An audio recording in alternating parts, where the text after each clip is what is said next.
O livro dos Números. Esse quarto livro da Bíblia leva adiante a história de Israel após o êxodo da escravidão no Egito. Deus os trouxe para o Monte Sinai e fez uma aliança com eles. E apesar da rebelião de Israel, Deus havia graciosamente providenciado um caminho para Israel viver perto de sua santa presença no tabernáculo. Assim, o livro de Números começa quando Israel termina sua estadia de 1 ano no Monte Sinai. E eles partem para o deserto a caminho da terra que Deus prometeu a Abraão. O enredo do livro é projetado de acordo com os estágios da sua jornada. A primeira sessão começa no Monte Sinai, mas depois eles saem e viajam para o deserto de Parã. E de lá, eles viajam para as planícies de Moabe, que fica bem em frente à Terra Prometida. A primeira parte começa com um censo, onde as pessoas são numeradas e é de onde o livro recebe o seu nome. E então a lei sobre como as tribos de Israel deveriam ser organizadas no seu acampamento. Assim, o tabernáculo deveria estar no centro e em volta dele os sacerdotes e os levitas. E então, ao redor deles, as 12 tribos arrumadas ordenadamente com Judá à frente.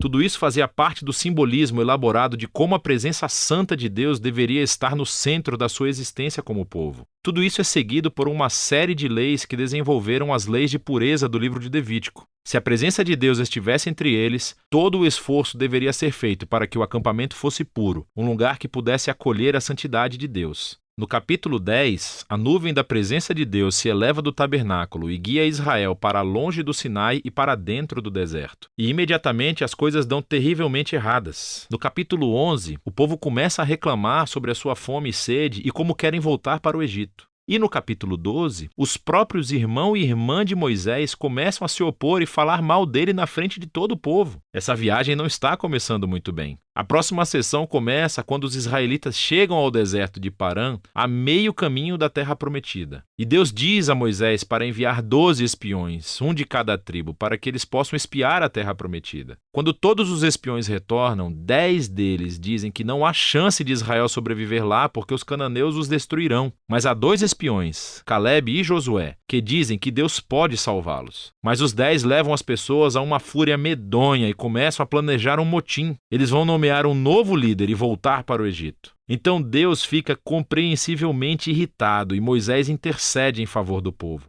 Ele chama Deus para ser fiel às suas promessas a Abraão. E Deus faz isso, mas não às custas da sua justiça. Ele dá a esses israelitas o que eles querem, não entrar na terra. E Deus condena essa geração a peregrinar no deserto por 40 anos, até que morram. Somente os seus filhos entrarão na terra prometida. Agora, você poderia imaginar que essa consequência grave serviria de aviso para eles. Mas não, tudo fica ainda pior. Na próxima história, há um grupo de levitas que começou uma rebelião. E eles desafiam a liderança de Moisés e Arão, dizendo que eles foram longe demais. Assim, Deus lida severamente com esses levitas e renova o seu compromisso com Moisés e Arão como líderes de Israel. À medida que eles saem da região de Parã e pegam a estrada, tudo cai no fundo do poço de novo. Os israelitas começam a reclamar novamente sobre a sua sede e perguntam por que Moisés os tirou do Egito. Então Deus diz a Moisés para falar com uma rocha para trazer água para todo o povo. Mas Moisés não faz isso e ele ultrapassa os seus limites. Ele bate na pedra 2 vezes e depois diz: "Seus rebeldes, será que nós vamos ter que tirar água dessa rocha?" E então Moisés desonra a Deus, colocando-se no lugar de Deus como aquele que traz a água. E assim, Moisés traz sobre si o mesmo destino que a geração do deserto. Ele também morrerá no deserto e nunca entrará na terra prometida.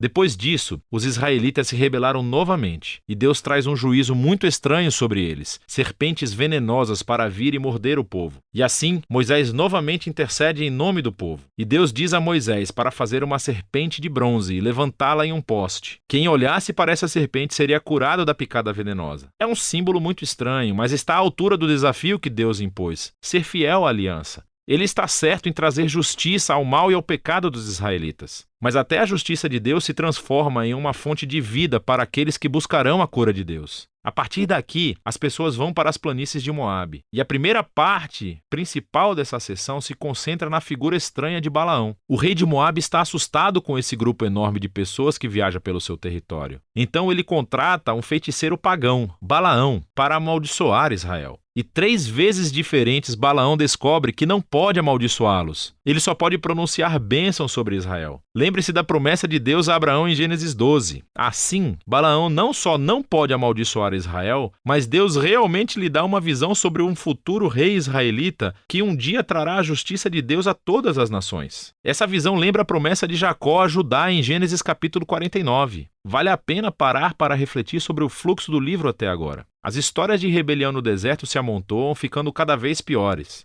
E embora Deus traga atos parciais de justiça sobre Israel, ele também continuou mostrando misericórdia, fornecendo comida e água ao longo do caminho. E assim a história de Balaão mostra a graça de Deus em cores brilhantes. Porque aqui está Israel, em um acampamento, resmungando e se rebelando. Mas nas colinas, sem o conhecimento deles, Deus os está protegendo e até mesmo os abençoando. E é esse contraste entre a rebelião de Israel e a fidelidade de Deus no deserto que tornou essas histórias tão importantes para as gerações posteriores de Israel. Assim, as histórias do deserto são recontadas diversas vezes por profetas e poetas bíblicos, e até mesmo pelos apóstolos no Novo Testamento. E essas histórias sempre servem como um aviso, que embora Deus seja fiel às suas promessas da aliança, ele também permitirá que o seu povo se rebele e enfrente as consequências. Depois disso, o restante do livro se concentra nos filhos da geração do deserto, e eles começam a se preparar para herdar a terra prometida. Eles fazem outro censo da nova geração e ganham uma série de batalhas com os grupos de pessoas ao redor deles. E algumas tribos até começam a se estabelecer na terra prometida. Então o livro termina com a nova geração pronta para entrar na terra. E Moisés está prestes a entregar as suas palavras finais de sabedoria e advertência. Mas por enquanto, é disso que se trata o livro de Números.